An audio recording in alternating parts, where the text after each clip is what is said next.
बोलिए श्री गणपति देव भगवान की जय। श्री लक्ष्मी नारायण भगवान की जय। श्री राधा कृष्ण भगवान की जय। वृंदावन बिहारी लाल की जय। श्री बालाजी महाराज की जय। आइए प्रिय दर्शकों, आज आषाढ़ शुक्ला एकादशी,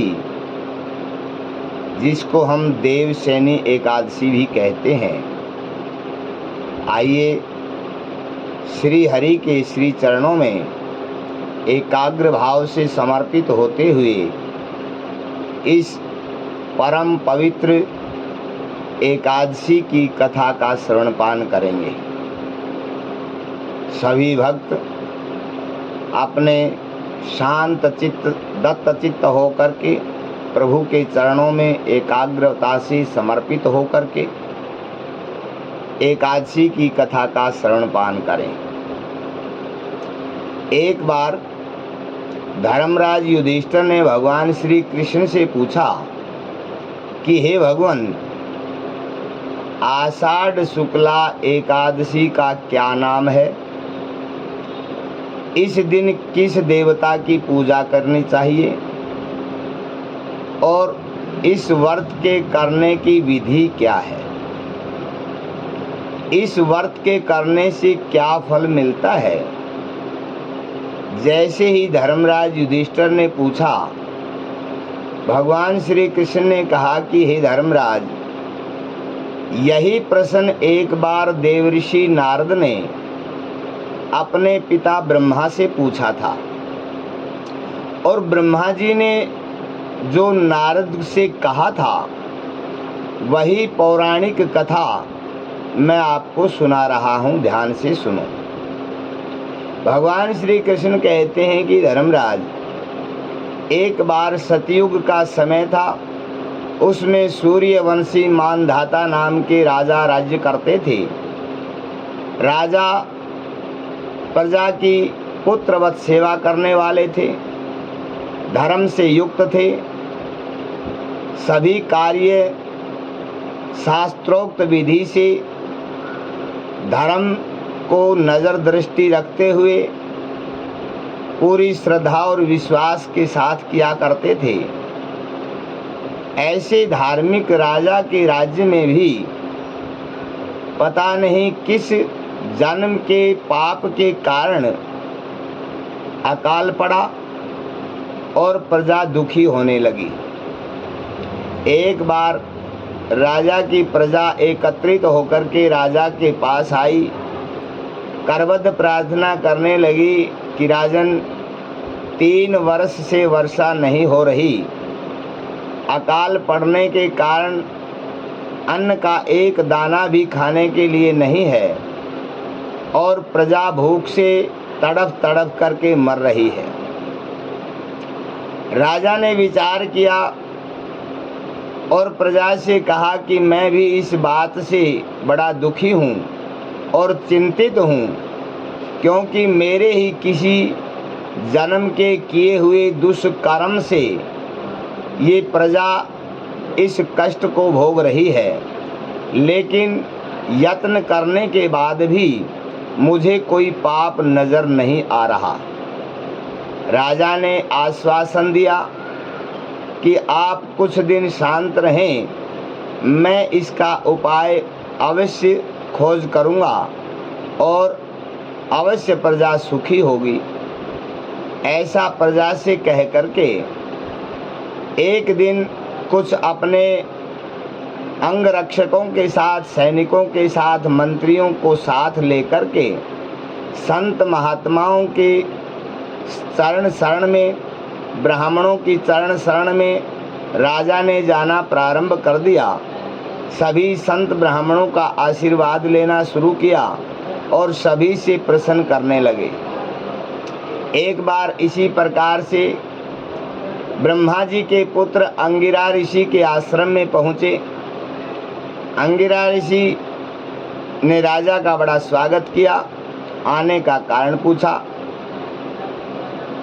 राजा ने सारा वृत्तांत अंगिरा ऋषि को सुनाया।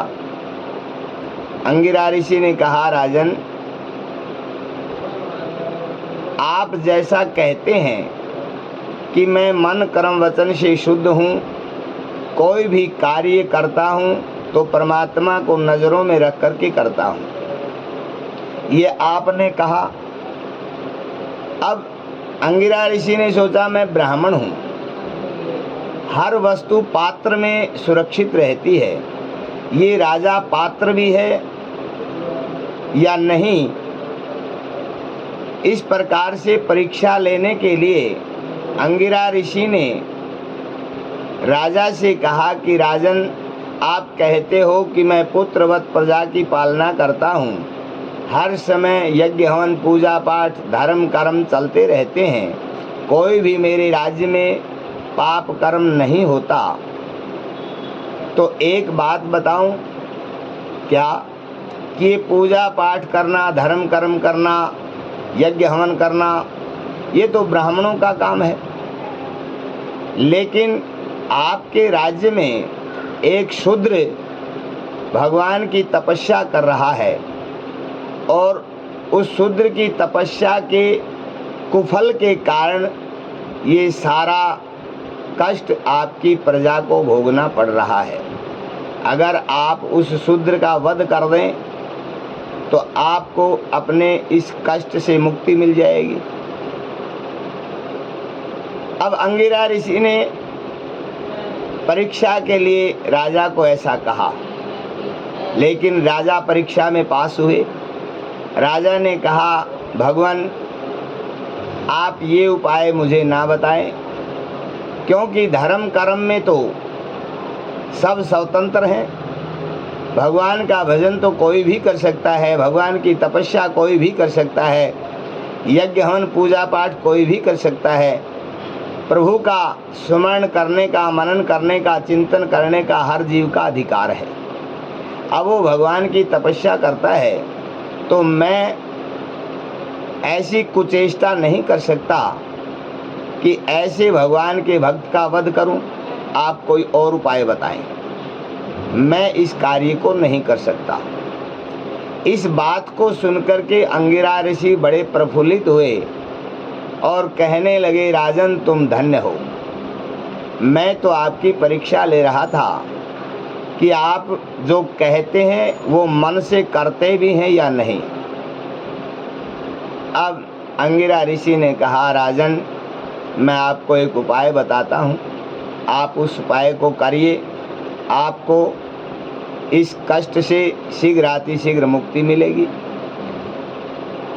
ऋषि ने बताया कि राजन, अभी आषाढ़ शुक्ला एकादशी आने वाली है, जिसका नाम पद्मा है। इस पद्मा एकादशी का व्रत अगर आप निष्ठा पूर्वक, श्रद्धा पूर्वक करेंगे अपनी प्रजा के साथ, तो शीघ्र आपको इस कष्ट से मुक्ति मिल जाएगी। अब उपाय राजा को मिला। राजा ने चरणों में प्रणाम किया, ब्राह्मण देवता ने आशीर्वाद दिया और मानधाता अपने मंत्रियों के साथ राज्य में आए। पूरे राज्य में पद्मा एकादशी का व्रत करने की घोषणा कर दी गई। पूरी प्रजा ने बड़ी श्रद्धा और विश्वास के साथ पद्मा एकादशी का व्रत किया।